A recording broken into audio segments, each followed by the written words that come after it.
Welcome to the Sunday, October 5th, 2025 Massachusetts Pirate News. My name is James O'Keefe, chair of the Massachusetts Pirate Party, and I'm joined today by uh, Secretary Steve Revelak. How you doing, Steve? Doing good, Jamie. Thank you. Wonderful. So we have a post up. There's been a lot of talk about, of course, the federal government shutdown, and so I put a blog post up at masspirates.org talking about my perspective on that. We'll link to it in the description below, but that's not what we're going to be talking about today. Steve, can you give us an update on the conference by the Black Response you and I attended? Oh yeah, mad props to the folks who organize it. They put together quite they put together a really awesome event. I attended a couple of ShotSpotter sessions on Saturday, and although I'm kind of familiar with the technology and how it's been used, or I came away learning a number of things. So just as a recap, ShotSpotter. The ShotSpotter was both a product and a company, and after the product started getting a bit of a bad rap, the company renamed itself to, I think, Sound Thinking. But basically, it's a network of microphones where the claim is that they can detect gunshots, and the microphones feed back to ShotSpotter's data or SoundThinking's data center. They analyze sound. If they believe they've picked up a gunshot, they triangulate the position and then transmit this information to the local law enforcement agency that has the contract with them. And they claim it's a really, it's super accurate, very high success rate, et cetera, et cetera. Turns out not to be the case.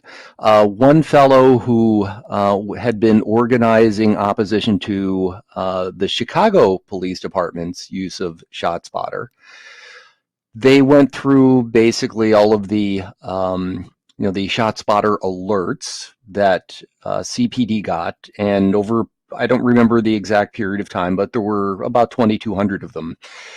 And the number that where a gun was actually involved, like through eyewitness reports or finding shell casings, that sort of thing, was 55. So 55 out of well over 2,000. We're looking at a success rate of about 4 and 5%. A group doing a similar kind of work in Cambridge, based on CPD police reports, they took a sort of I enjoyed this. They took sort of a disciplined information retrieval look at things, where they broke it down. What is the accuracy and what is the recall of the ShotSpotter system as it's deployed in Cambridge? So accuracy is how many of the, when ShotSpotter says there's a gunshot, how often is it actually a gunshot? And the other way to look at it is recall, which is out of all of the gun violence events that were known to Cambridge police, how many did ShotSpotter identify? So they, from CPD's records, they, they place the accuracy, the precision, so to speak, at about 52%. So if ShotSpotter said, hey, there was a gunshot, you could basically flip a coin, and that's, the degree of accuracy you were looking at. In terms of recall, only about 62% of the gun firings in Cambridge, during a period of time of a couple of years, were picked up by ShotSpotter. So it's not, it is, I guess in marketing, 51% might be an okay guess, but, the product is certainly not living up to the 90-something% accuracy rates that it comes up, it determines, or it claims, that's the word I was looking for. They also, one of the presentation also had a couple of clips from where there were court cases involving ShotSpotter audio as evidence, and while the company claims that it does not record like conversations. When you ask one of their hardware or one of their engineers to testify under oath, said, yeah, it basically records anything and it can hear speech up to like 50 feet. That's not unusual. So, I mean, if you think of somebody, my next door neighbor calling his kid for dinner across the street, I can hear that easily with an open window. So, a shot spotter would pick that up as well. But, these folks are at least in Cambridge, in Chicago, they've gotten the CPD to ditch the technology, which caused ShotSpotter's stock valuation to take a hit. And in CPD, they're trying to get the city council on board, and with the idea that this really isn't doing what it's meant to do. Cambridge is in sort of a weird situation because they haven't contracted with ShotSpotter directly. I guess the contract is with Boston. The information flows through Boston, but somehow they wound up with microphones in Cambridge. Not in the wealthy parts of Cambridge. Their microphones are never in the wealthy parts of communities. So, but best of these folks have done their homework, and I hope they can get the Cambridge City Council to agree to end the program. Jamie, what were your thoughts of the event? I mean, my initial thought, just from what you said, was holy false positives, Batman. Yeah, I mean, 4%, like 4% accuracy. Okay, sure. But no, they did unfortunately, I wasn't able to get there yesterday, but I went out this morning, and it was they're really on top of things. They've Mm-hmm. really thought through how do they win, and they're looking at it holistically. It isn't just ShotSpotter, but they're looking at issues about housing, issues about restorative justice, getting police out of um, certain cases, certain events, so that if someone's having a mental health issue, the police aren't the first people called. There's another group Mm-hmm. of people potentially who would come in and would talk with that person and help them out and get them the services that they need, rather than, a cop who's not a social worker, doesn't have any of those skills of a therapist or anything, going in and if the person is at all argumentative, potentially it could lead to a taser or even a gunshot. Yeah, So yeah. yeah, so I mean, I thought they did really well, and look forward to helping them out in whatever way we can. Mm-hmm. So another issue we wanted to talk about was, as you can see here, TikTok. So, Steve, do you want to give us an update on what's going on with the long "are we banning them or not" back and forth? You know, this is, I'll say what I know, but I got to start by prefacing this with, this is kind of weird and I can't quite figure it out. So just backstory. TikTok is a kind of a little video sharing platform. It's run by a Chinese company called ByteDance, and people love the fuck out of it. It's super popular. According to CNN, they've got about 170 million users in the United States. And towards the end of Biden's tenure as president, he wanted to basically force the company out of the United States on belief that it posed a security risk to Americans. Why it's more of a security risk than any of the other social media companies around, I don't know, but hey, it is what it is. So there's been, they were supposed to divest from the United States. We switched presidents. The deadline for doing this has come and gone and been extended a couple of times. And there was an announcement from the White House a couple of weeks ago that, they're, according to Caroline Leavitt, their press secretary, she said, well, we're 100% confident we've got the framework for a deal in place where control of TikTok's algorithm for users in the United States will move to the United States. It will be done on Oracle will be sort of running the tech side, and they've got some investors like Fox and Mark Andreessen of Netscape fame. Silver Lake is another. But what I can't for the life of me figure out, if you just hypothetically, let's say TikTok were banned in the United States. There was talk of, one of the ways that this was suggested in the past is, well, no one would be able to download new copies of the app, but people who continue, who have it can continue to use it, which basically means that, okay, you've got like half the population using it, and, preventing new signups isn't terrible, right? Or it's not the end of the world.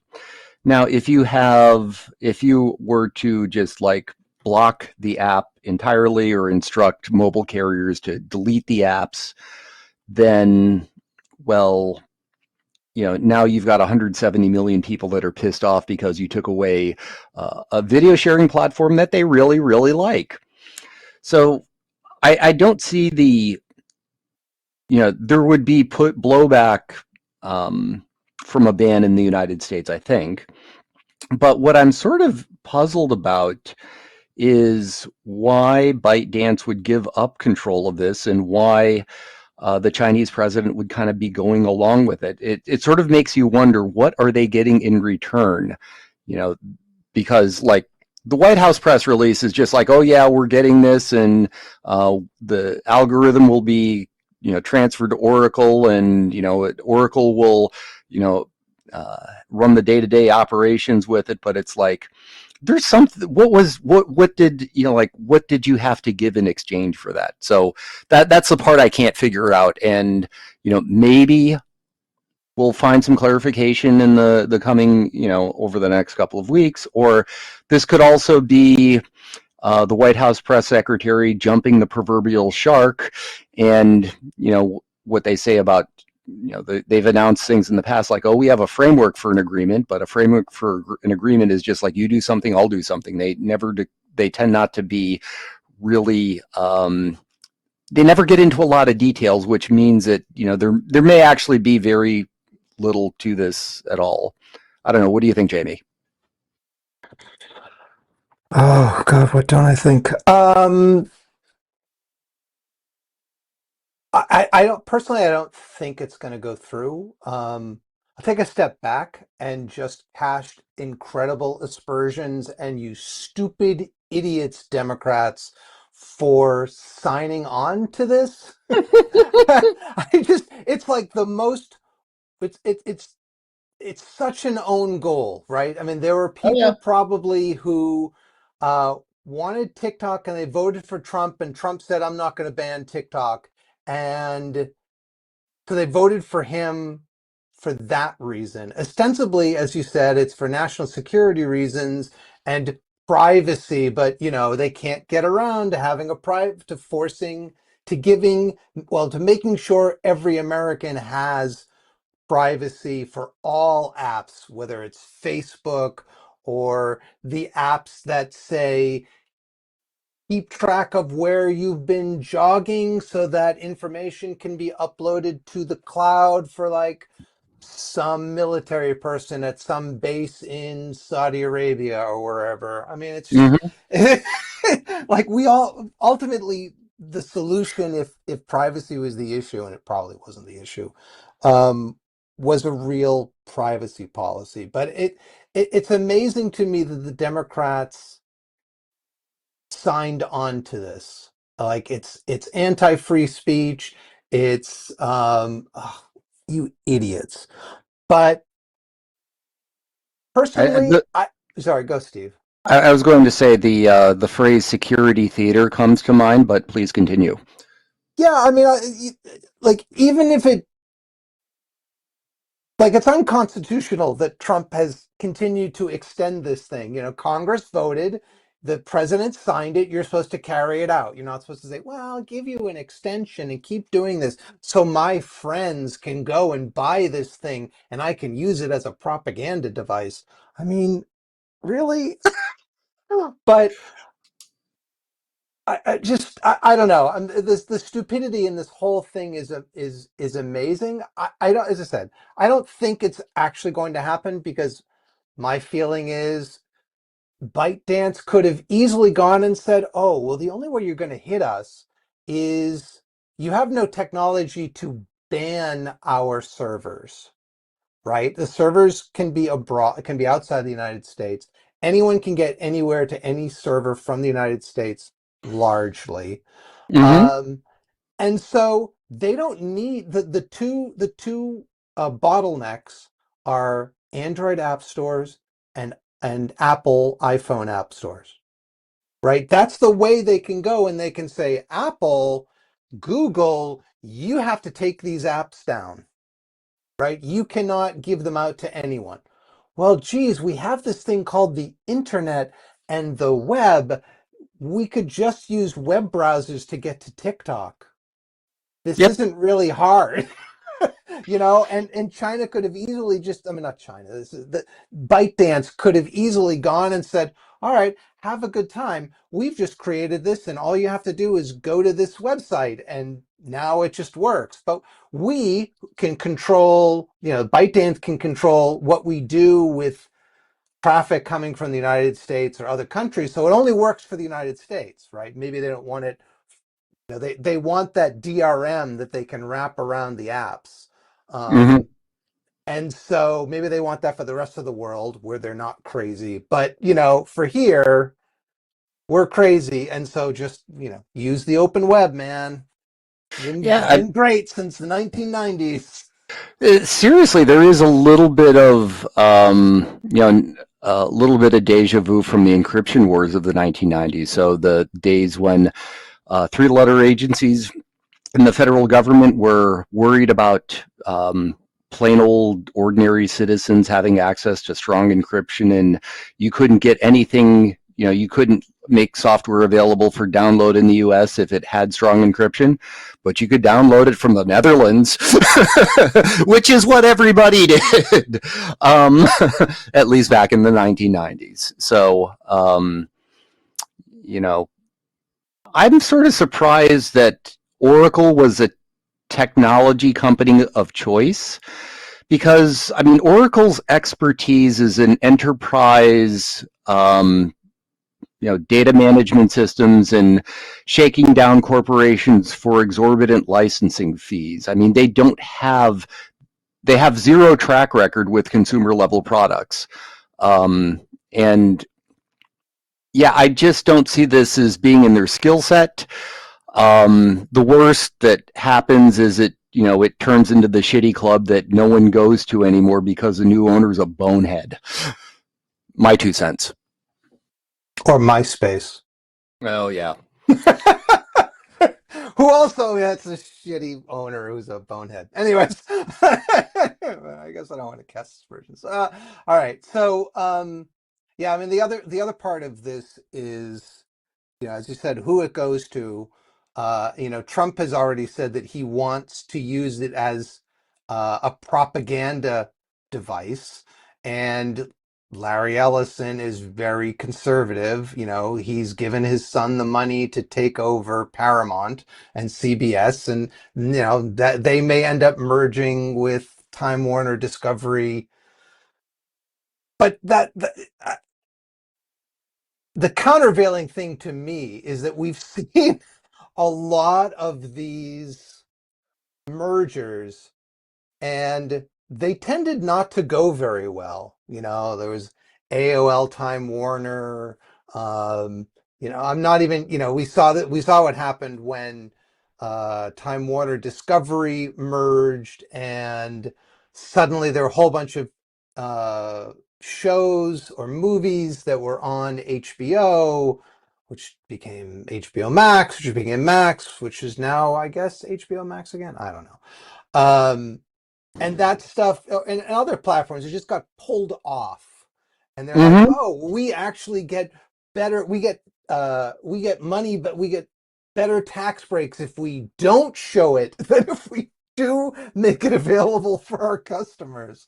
And it's just, so much has gone in terms of corporate consolidation in the entertainment sector, and we're not even talking about buying tickets. So, man, but they haven't succeeded. Like, a lot of them have just broken up, and so we may lose our democracy because of this, but eventually the market will decide. And I have a feeling these places are gonna end up uh, divesting of one another. Yeah, I still want to know what China gets out of this. That's the thing that I'm curious about. But yeah, I mean, what you sort of described is sort of part and parcel for certain M&As. You have company A buys company B. They keep company B's competing product for a little while, then decide, we're just going to sunset this thing, and there goes, whatever contribution to society that company B was offering. um, yeah, changes in ownership don't always work out so well. Um, X, Twitter is a good example. My plumbing company, the company I used to hire for plumbers, well, yeah, they sold to another buyer, and well, we'll just say the new management ain't the same as the old management, and I'm kind of bummed about it. But I digress. Is it private equity? Do you know? No, no, no, no. Just um, somebody sold their plumbing company to another plumbing company, and the new owners are it's just fucking weird. It's just fucking weird. That's all I can say about it. Um, So our next story will be brief. Some of you may or may not have heard that Trump is sending ICE and the Border Patrol and FBI and all these other, as Steve said, TLAs, to Chicago, and now there's some stuff going on in Portland, Oregon.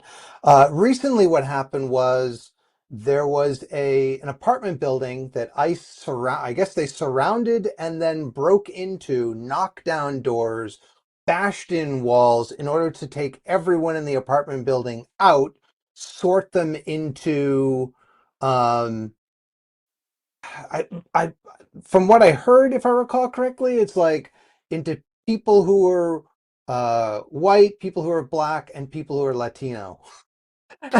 And then go and determine which of those folks are undocumented, and then take them away. It's like, so we fought a revolution about this exact behavior. I don't know if they remember that they were taught their American history or US civics or anything, when federal officers are saying fuck them kids, you know it's because they need to zip tie kids. I'm like, we're just yeah, encouraging people to be fascists here. ICE yeah, must I be mean, destroyed. not a whole lot of due process going on there, and just to remind everyone, being in the United States illegally is not a criminal offense; it is a civil offense. So the knocking down doors is pretty damn uncalled for. And of course, ICE has their track record of grab first and ask questions later. They've detained and even deported a number of citizens or people who were in the United States legally, and it's just their attitude seems to be like, "Fuck you, we can do it. Go and stop us." There was one, since you mentioned Portland, there was one bit of news I read recently there.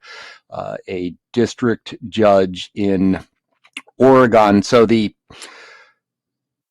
city of Portland and the state and the state of Oregon requested an injunction against the deployment of the National Guard, and a district court ruled in their favor.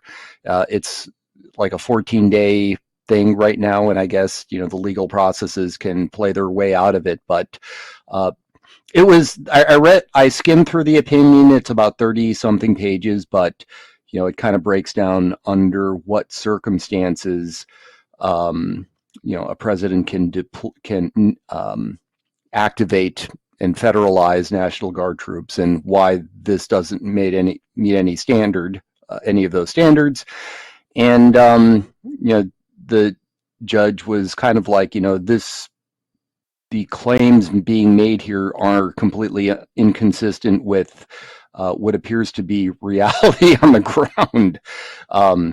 So that's one little bright spot for this weekend, I think. Absolutely, and that she was a Trump appointee made it even sweeter. Yes, Um, yes.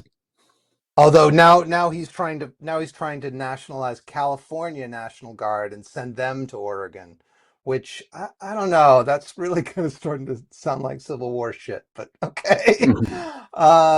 So our last topic, if you caught our pirate news from 2 weeks ago, well, we recorded it 2 weeks ago. It came out last week.